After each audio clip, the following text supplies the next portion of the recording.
জিন্দাবাদ, আল আকসা স্বাধীন করো,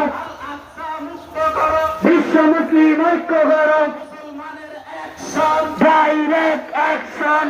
নেতানিয়াহুর বিরুদ্ধে, ডাইরেক্ট অ্যাকশন ইসরায়েলের বিরুদ্ধে, ডাইরেক্ট অ্যাকশন ফিলিস্তিনে রক্ত কেন, জাতিসংঘ জবাব চাই, আমার ভাই মরল কেন, জাতিসংঘ জবাব চাই, বিশ্ব